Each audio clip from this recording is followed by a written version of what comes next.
बहुत बहुत स्वागत है। आप देख रहे हैं कहानी कुर्सी की। मैं हूं सौरभ और स्टूडियो में हर्षवर्धन त्रिपाठी जी, विजय त्रिवेदी जी, प्रोफेसर संगीत रागी जी और समीर चौगांवकर जी हैं। और ब्रेक से पहले हमने आपको बताया प्रधानमंत्री ने आज की तारीख 1998 में हमने परमाणु परीक्षण किए थे और प्रधानमंत्री आज गुजरात में जब बात कर रहे थे सोमनाथ वाले कार्यक्रम में, तो उन्होंने कहा कि दुनिया ने हमको झुकाने की कोशिश की, हम पर आर्थिक प्रतिबंध लगाए, भारत अलग मिट्टी का बना है, भारतवासी अलग मिट्टी के बने हैं, हमें कोई झुका नहीं पाया, मुझसे संकट से बाहर निकले।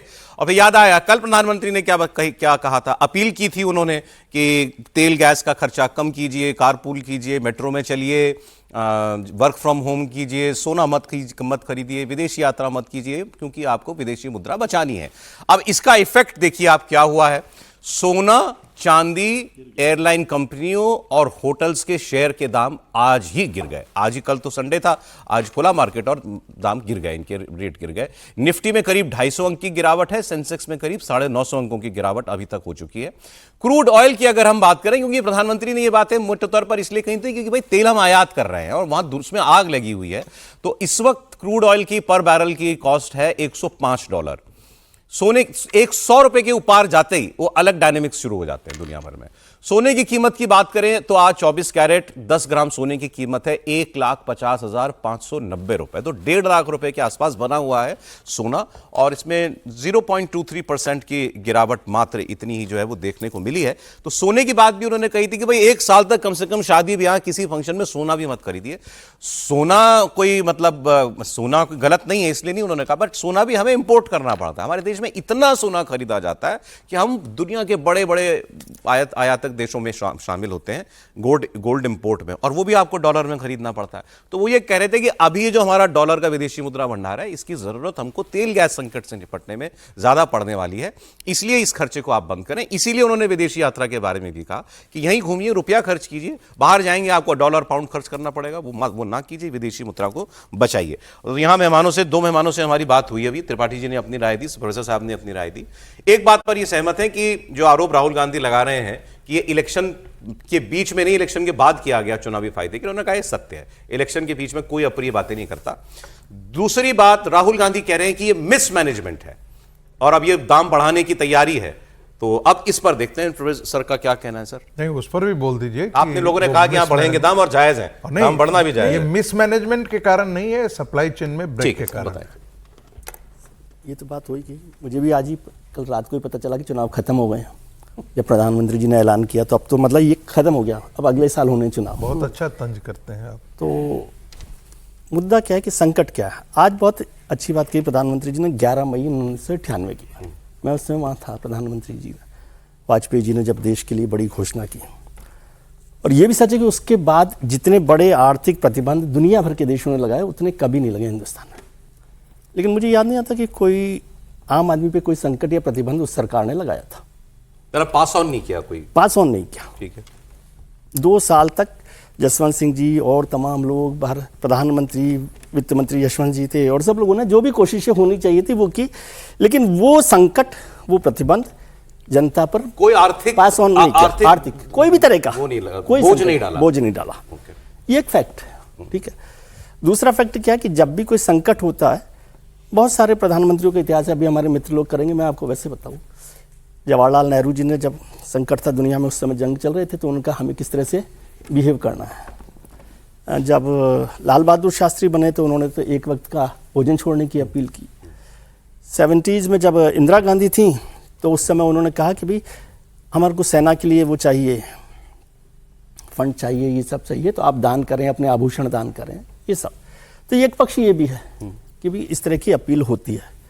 कोई इसमें मैं ये नहीं कह रहा कि प्रधानमंत्री जी अपील कर रहे हैं। प्रधानमंत्री ने इससे पहले भी की है, गैस की सब्सिडी छोड़ने की अपील की, वो छोड़ दी, वो ठीक है। और अपील करने में कोई ऐसी आपत्ति नहीं है। प्रधानमंत्री जी ने बोला और उसके बाद मैं शाम को उनका एक बहुत शानदार रोड शो देख रहा था जिसमें कम से कम 100 गाड़ियां चल रही थी। और कल प्रधानमंत्री जी 7 विदेश की यात्राओं पर जा रहे, 7 देशों की यात्रा पर जा रहे। 7 देशों की यात्रा तो समझ में आती है, प्रधानमंत्री जी की जिम्मेदारी है, जो देश का काम होगा, दुनिया का काम होगा। लेकिन मैं ये उम्मीद तो करता ही था कि प्रधानमंत्री जितने मजबूत लोगों में से नेतृत्व वाले, वो रोड शो के लिए कहते हैं कि मुझे रोड शो की जरूरत नहीं है, क्योंकि वो एक मैसेज होता। ठीक है। अभी 2 दिन पहले हमने बंगाल में देखा कि जो शपथ ग्रहण समारोह हुआ शुभेंदु जी का, उसमें देश भर से भारतीय जनता पार्टी के तमाम मुख्यमंत्री, मंत्री, नेता, चार्टर्ड फ्लाइट सारी कोलकाता में खड़ी थी। इसका मैसेज भी दिया जा सकता था कि भाई हमें नहीं आना।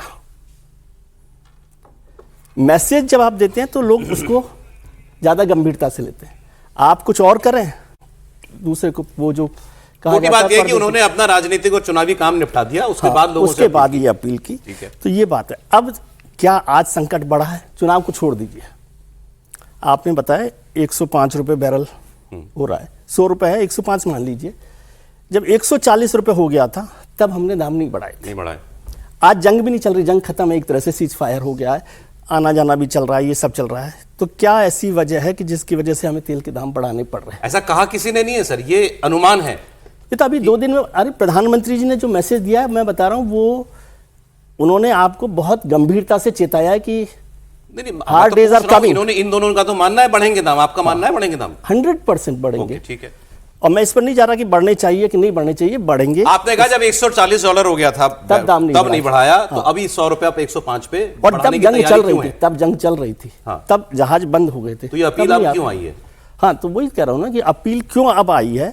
और ये सब चीजें, सोना, ये सब ठीक है, अब मैं उसका सारा हिसाब बताऊं, वो भी मुझे पता है कि 6 लाख करोड़। आप भी वही कह रहे हैं कि भाई मैनेज जब कर लिया था तुमने, जब वर्स्ट को मैनेज कर लिया। और मुझे हैरानी इस बात पर है कि जिस 11 मई का जिक्र किया गया, उससे बड़े आर्थिक प्रतिबंध इस देश में कभी नहीं। सर एक सेकंड, समीर जी की बात लेके आ जाओ। हाँ समीर जी, आप बताइए, आपको भी लगता है कि ये भूमिका बन रही है देश में कुछ कंज्यूमर को पास ऑन करने का ही बढ़ी हुई कॉस्ट? निश्चित रूप से जब तक केंद्र सरकार के हाथ पर, केंद्र सरकार ने कोशिश सुनिश्चित करने की कोशिश की कि आम जनता के ऊपर पेट्रोल डीजल के दाम के मार ना पड़े, और सरकार ने सब्सिडी भी उसके लिए दी, जिस तरीके से कोशिश की चुनाव के पहले। लेकिन अब मुझे लगता है कि सरकार को ये लग रहा है कि जिस तरीके से ईरान के अंदर जो पूरा मामला हुआ है, अमेरिका और इजराइल ने जो किया, उसके बाद जो अभी तक जलडबरू मद्दे से और स्ट्रेट ऑफ हॉर्मुज से अभी सप्लाई चेन सिस्टम में नहीं आई है, तो मुझे लगता है कि आने वाले दिनों में सरकार को इस बात का आभास है कि महंगाई बढ़ेगी, तेल की सप्लाई पे असर पड़ेगा। और मुझे लगता है मोदी जी ने देश को आगाह किया है कि आने वाले दिनों में मजबूरी में वैश्विक संकट को देखते हुए हमें महंगाई को, तेल महंगा करना पड़ेगा, महंगाई बढ़ेगी। तो मुझे लगता है उन्होंने आगाह कर दिया और देशवासियों से अपील भी की। उन्होंने कहा कि आप सोना मत खरीदो। तो अगर पिछले साल की बात करें तो 6 लाख करोड़ का सोना देश में आयात हुआ था। विदेश यात्रा के प्रधानमंत्री मोदी ने कहा तो एक साल में 3 लाख करोड़ भारत के लोगों ने खर्च कर दिए थे विदेश यात्रा में एक साल के अंदर। तेल को कंजम्पशन के कम जिक्र किया तो पिछले साल ही 10 लाख करोड़ का तेल आयात भारत सरकार ने किया था। तो प्रधानमंत्री मोदी चाहते हैं कि देश के अंदर सब चीज़ें कम हो, लेकिन मुझे लगता है कि अगर प्रधानमंत्री ने चाहते तो, अगर प्रधानमंत्री के कैबिनेट मिनिस्टर अगर मोदी जी के साथ मिलाकर देखें तो 72 मंत्री है और 1500 गाड़ियों का टोटल खर्चा कैबिनेट मंत्रियों का होता है। एक मंत्री पे एवरेज 15 गाड़ियां रहती है। वो गाड़ियां थोड़ा कम हो जाए और भारतीय जनता पार्टी के या कोई भी सरकार है उसके जो मुख्यमंत्री है, जो कैबिनेट मंत्री है तमाम राज्यों के, वो 200 किलोमीटर तक भी बाय रोड नहीं चलते। अगर मुख्यमंत्री को 200 किलोमीटर भी जाना है तो वो चार्टर्ड प्लेन का या हेलीकॉप्टर का इस्तेमाल करता है। तो क्या भारतीय जनता पार्टी के शासित मुख्यमंत्री क्या 200 किलोमीटर बाय रोड नहीं जा सकते? क्या 200 किलोमीटर की यात्रा वो ट्रेन से नहीं कर सकते? ये क्या जरूरी है कि सभी मुख्यमंत्री 200 किलोमीटर की यात्रा भी हेलीकॉप्टर से करें या चार्टर्ड प्लेन का उसके लिए इस्तेमाल करें? कि भाई सरकार को अगर वो ये करें बाय एग्जांपल उनको करना। हाँ, निश्चित रूप से अगर आप देश की नैतिकता कब आती है? आपके ऊपर तब आता है कि जब आप करके दिखाओ कि ये मैंने करके दिखाया है, तो जनता पे इसका असर होता है कि नहीं हमारे देश की केंद्र सरकार ऐसे कर रही है। हमारे राज्य के मुख्यमंत्री जो 15-15 लेकिन आपको लगता है हालात ऐसे, क्योंकि इनका सवाल जो था मैं उसका जवाब जानना चाहता हूं। इन्होंने कहा जब $140 को आपने एब्जॉर्ब कर लिया चुनाव की वजह से या कैसे भी, वो वर्स्ट था ना इस क्राइसिस का, वो आपने जब एब्जॉर्ब कर लिया तो आज तो $100 पर है। आज बताया जा रहा है कि भाई ये दुनिया का संकट इतना बड़ा है, क्या सरकार इसको भी आने वाले इसको भी एब्जॉर्ब किए जा सकती है क्या? नहीं, मुझे लगता है हरदीप पुरी जी का जो बयान है वो बहुत इस गंभीरता को इशारा करता है। उन्होंने कहा है कि पर डे तेल कंपनी को 1000 करोड़ का नुकसान हो रहा है और अभी तक 1 लाख करोड़ का नुकसान हो चुका है। कब बताया उन्होंने? कल उन्होंने बयान दिया हरदीप पुरी जी ने और कहा कि लगभग 1 लाख करोड़ का नुकसान अभी तक तेल कंपनी को हो चुका है और सरकार अब इस स्थिति में नहीं है कि यह घाटा तेल कंपनियां बियर कर सके। ये भी उन्होंने बोला। तो मुझे लग रहा है कि जो हरदीप पुरी जी का जो बयान है प्रधानमंत्री मोदी जी ने कहा है, यह स्पष्ट बता रहा है कि अब स्थिति बहुत सरकार के हाथ से निकल रही है और सरकार ये कह रही है कि भाई तेल कंपनी को राहत देने के लिए कुछ तो जनता को अपने ऊपर लेना पड़ेगा। देखिए, दोनों में जब अटल जी की सरकार थी और जब हमने परमाणु विस्फोट किया था उस समय जो आर्थिक सैंक्शन लगे थे और अभी है, दोनों के बीच में एक मौलिक अंतर है।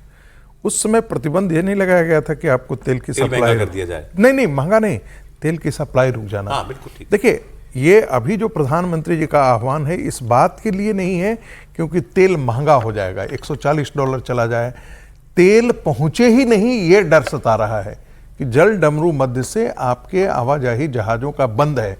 ये डर अपने आप में ज्यादा है। खपत कम कीजिए। खपत कम कीजिए, क्योंकि आप रिजर्व जो है वो 2 महीना से ज्यादा आप रख ही नहीं सकते हैं। 2 महीना से ज्यादा यदि आप रिजर्व नहीं रख सकते हैं तो ऐसी स्थिति में आपका रिजर्व तो डिप्लीट करेगा और 2 महीने में खत्म हो गया ना चुनाव के दौरान। सर ऐसा है, उस बीच में आते भी रहे हैं, ऐसा नहीं है कि तेल सर अभी तक टैंकर तो ठीक आया चल नहीं। रहा है। आप मुझे बताइए, अभी तक मैं अपने एग्जांपल से नहीं, कह ही रहा हूं मैं- कि संकट जब आज नहीं है, तक तो क्यों बात? मैं मुझे तो बात ही कभी दूसरी कह रहा हूं। पेट्रोल लेने के लिए नहीं, कोई दिक्कत विजय नहीं, जी, ना मैं मैंने तो ये पेट्रोल कह रहा हूं। पंपों पे विजय जी, मैं भी तो यही विजय कह रहा जी, हूं कि मैं- जब संकट ही नहीं है, विजय जी, आज जब आपने- वो संकट नहीं और जो सबसे वो बड़ा बता रहे हैं ना, संकट 1 लाख करोड़ का घाटा हो चुका सर, है। एक बात इस पर भी मैं थोड़ा सा बता दूं कि तेल कंपनियों का घाटा क्या होता है और कौन इसका मालिक है। बताइए कौन है? हर्ष जी ज्यादा समझा सकते होंगे कि तेल कंपनियां सरकार की कंपनियां, समझे? इसमें तेल कंपनियों को मत डालिए। जब आपको तेल का दाम सरकारी बढ़ाना, भर रही है। सारी सरकार की है, सरकारी भर रही है, मैं कह रहा हूँ घाटा सरकारी भर हाँ, रही तो है। तेल कंपनियों को क्यों ले रहे हैं? मैं कह रहा हूं जब आपने 1.5 लाख करोड़ रुपया अभी बीच में टैक्स को, फर्क क्या है? 35% टैक्स लगता है पेट्रोल पर, जो सरकार खजाने में ले रही है, उसमें राज्य सरकारें भी शामिल है, केंद्र सरकारें भी शामिल है। मुनाफा कितना है कंपनियों का? 10 से 12%। फिर एक काम होता है, जो एक नियम बनाया गया जब ये हमने वो किया, उसको डीरेगुलेट किया मार्केट को, तो कहा गया कि हर दिन रात को 12 बजे उसकी मार्केट रेट रखी जाए, मार्केट उसमें सामने की जाए। वो नहीं की जाती है। क्यों नहीं की जाती है? उसको देखें कि भाई कितना फायदा हो रहा है, कितना नुकसान हो रहा है, क्या बढ़ रहा है, क्या घट रहा है। और तेल कंपनियों का मुनाफा, तेल कंपनियों का नुकसान, तेल कंपनियों से मिलने वाला टैक्स, इस सब का हिसाब एक दिन बैलेंस शीट को रख दे सरकार, तो फिर समझ में आए कि किसका घाटा हो रहा है, किसका फायदा हो रहा है। जी नहीं, अभी जो समीर जी ने मुझे बताया, मैंने मिस कर दिया था, वो हरदीप पुरी जी का बयान, और वो प्रधानमंत्री के स्टेटमेंट के कल के बाद आया हुआ है, ये भी इंपॉर्टेंट है। तो वही बात उन्होंने बताया कि इस तिमाही में 1 लाख करोड़ रुपए का नुकसान तेल कंपनियों को हो गया है, और सरकार ने क्योंकि एक्साइज ड्यूटी घटाई हुई है, तो उससे हर महीने 14,000 करोड़ रुपए का सरकार को घाटा हो रहा है। मतलब जो पैसा आता था हाँ, ठीक है। वो नहीं आ रहा है। मैं तो यही कह रहा हूं और ये अंडर रिकवरी जो तेल कंपनियों की है, ये 2 लाख करोड़ की तरफ बढ़ रही है, 2 लाख करोड़ रुपए की तरफ बढ़ रही है। तो ये वो बेसिकली, और इस पर सरकार के सारे मंत्री भी मैंने देखा, मुख्यमंत्री भी, जैसे मैं उनका देवेंद्र फडणवीस का स्टेटमेंट देख रहा था, अमित शाह जी ने भी इस पर पोस्ट किया है। सो बेसिकली एक माहौल तो बन रहा है। वही अब पेट्रोलियम मंत्री क्यों बता रहे हैं कि इतना घाटा हमको हो रहा है? मोदी जी ने अगर ये तेल, बड़े दाम अगर बढ़ने केवल की तेल आशा- बचाने की चिंता तेल बचाने की थी, तो वो चिंता तो नहीं प्रधानमंत्री है, ने तेल कह दिया बचाने था। की चिंता नहीं है। नहीं है। देखिए 2-3 बातें हैं और इसको गंभीरता से समझना इसलिए जरूरी है कि अगर ये सब कुछ हो गया तो भारत में इकोनॉमिक एक्टिविटीज का क्या होगा, इसकी भी जरा चर्चा करनी चाहिए। हम अभी कल ही भोपाल से लौटे तो अभी भी न फ्लाइट में कोई जगह सीट खाली है, न कहीं किसी रोड पर कोई टोल सब पड़ा, नॉर्मल कोई चल रहा कतार, सब कुछ नॉर्मल है। इसका मतलब सरकार ने अभी तक बहुत अच्छा मैनेज किया। तो अभी अच्छा मैनेज किया तो चुनाव के बाद क्यों नहीं कर पा रही है? क्योंकि भारत ने जो अपने आप को डाइवर्सिफाई किया, वो तेल की कीमतें बहुत ज्यादा हैं। हम जो जिसको $100-105 कह रहे हैं, हम वो नॉर्मल वाली बात कर रहे हैं। दुनिया के अलग अलग देशों से जो हम लेके आ रहे हैं वो बहुत ज्यादा है। अब सवाल यह है कि क्या इस तरह से प्रधानमंत्री को अपील करनी चाहिए? हर सरकार अपील करती रही है। वित्त मंत्री पी चिदम्बरम थे, तो उन्होंने तो कोई बाकायदा खराबी कहा नहीं था है। कि संकट सोना तो है। मैं तो आपको संकट 10 है। प्रधानमंत्रियों लेकिन के मैं उदाहरण दे उससे दिए। आगे की बात कर रहा हूं।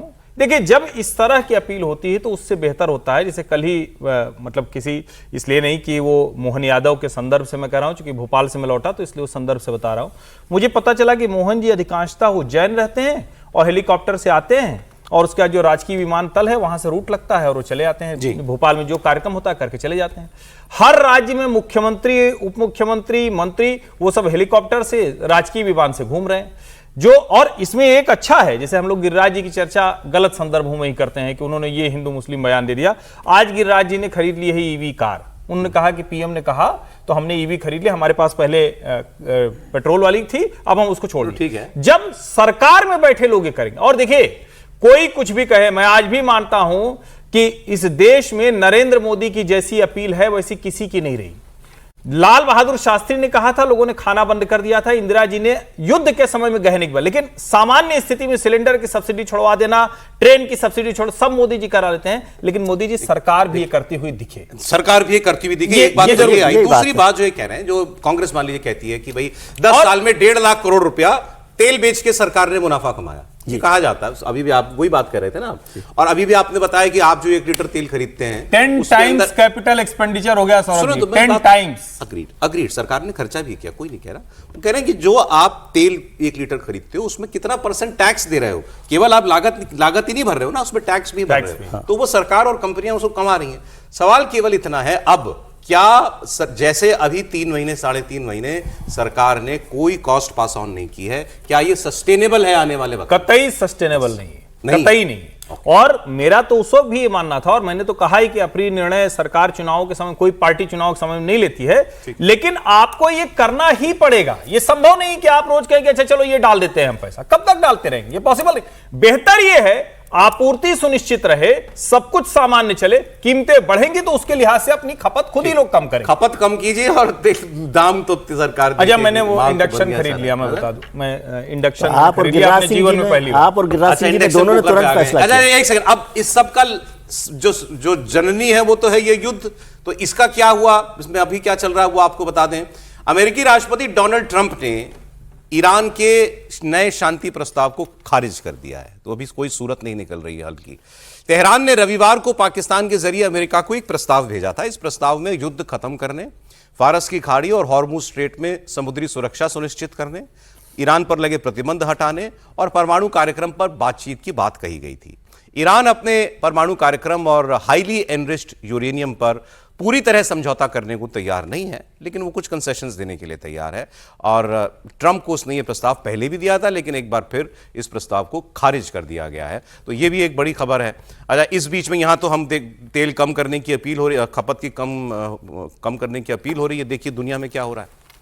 ईरान ने अब उसका जो खार्ग आइलैंड है उसके पास एक बहुत बड़ा तेल रिसाव का देखा गया कि तेल यहां समंदर में बह रहा है। सैटेलाइट तस्वीरों में समंदर में फैला तेल साफ नजर आ रहा है और रिपोर्ट्स के मुताबिक अमेरिकी प्रतिबंधों और नौसैनिक दबाव की वजह से ईरान के तेल निर्यात पर असर पड़ा है। कई तेल टैंकर फंसे हुए हैं और देश के पास अब तेल स्टोर करने की जगह नहीं है। यहां लोगों को तेल मिल नहीं रहा और उसको स्टोर करने की जगह नहीं मिल रही है। इस वजह से आशंका जताई जा रही है कि उसने ये लाखों लीटर तेल जो है इसको उसने समंदर में बहा दिया है। ट्रंप क्या कहते थे कि तेल निकालना ना एक नॉन स्टॉप प्रोसेस है, वो आप उसको बंद नहीं कर सकते आप। वो तो एक तेल निकल रहा है और दुनिया में बिक रहा है, यूज भी हो रहा है, तो वो एक निरंतरता थी उसके अंदर। अब जब उसका तेल जो है उस मात्रा में बिक नहीं पा रहा तो वो प्रोडक्शन तो हो जा रही है। तो उन्होंने कहा था कि ये 3 हफ्ते में अगर ऐसा ही चलता रहा तो 1 महीने के अंदर वो फट जाएंगी सब पाइपें, डैमेज हो जाएगा सब कुछ। तो वो तो नहीं हुआ, लेकिन इतना तो दिख रहा है कि प्रोडक्शन अभी भी ईरान की जारी है और उसके पास स्टोर करने की जगह नहीं है। तो ये संकट बना ही हुआ है अभी, उसके बीच में हम ये सारी बातें कर रहे हैं समीर जी। और ये बहुत बड़ा मतलब पर्यावरण का संकट भी उत्पन्न हो जाएगा अगर समुद्र में इस तरीके से तेल छोड़ेगा, तो वहाँ मतलब किस तरीके से संकट उत्पन्न होगा। मुझे लगता है कि ट्रंप अभी भी और युद्ध रुक नहीं रहा और ट्रंप किसी भी तरीके से कोई समझौता करने की स्थिति में नहीं है। ईरान भी हथियार डालने के लिए तैयार नहीं है। तो अगला कदम क्या होगा? क्या ईरान और अमेरिका के बीच में जो दोनों लड़ रहे हैं उसके चक्कर में पूरी दुनिया इसी तरह परेशान होती रहेगी तेल को लेके, जो आज भारत परेशान होने की स्थिति पे चला गया और दुनिया के तमाम देश हो रहे हैं। मुझे लग रहा है कि अब वक्त आ गया है कि भाई अब ट्रंप को भी बहुत स्पष्ट भाषा में समझाया जाए, ईरान से भी कहा जाए कि इस तरीके से दुनिया नहीं चल सकती। तमाम दुनिया के देश परेशान हो रहे हैं। अमेरिका इस बात को जानता है। अमेरिका के अंदर पेट्रोल डीजल की कीमतें बढ़ गई है, पाकिस्तान में 50% है, अमेरिका में बढ़ गई है, दुनिया के तमाम देशों में पेट्रोल डीजल की कीमतें बढ़ गई है।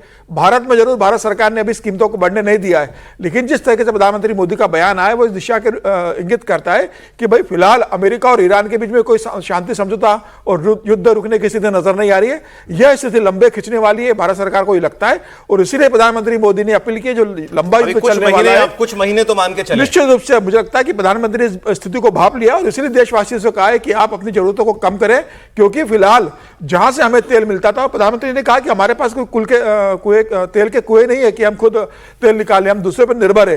तो हमारी निर्भरता दूसरों पे और हमारे पास सप्लाई नहीं आएगी तो देश को सफर करना पड़ेगा। तो अपनी जरूरतों को कम करें।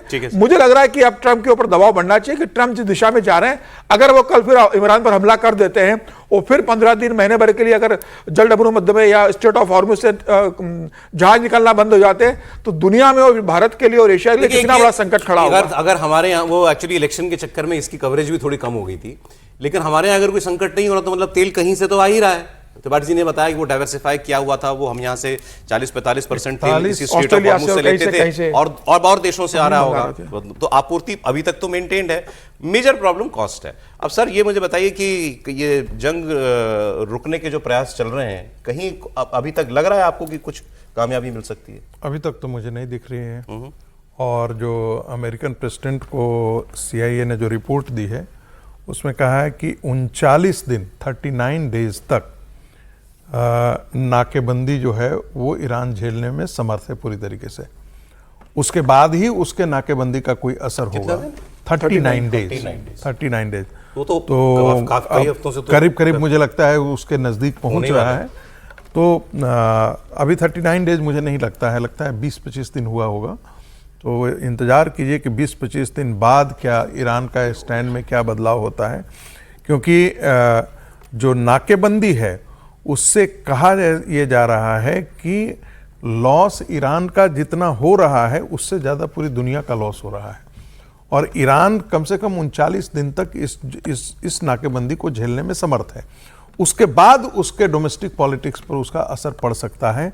अब उसके बाद या तो वो झुकेगा या फिर झुकेगा या फिर जंग के लिए जाएगा। और अमेरिका भी मुझे लगता है कि दोनों अभी प्रिपरेशन के मुद्रा में हैं।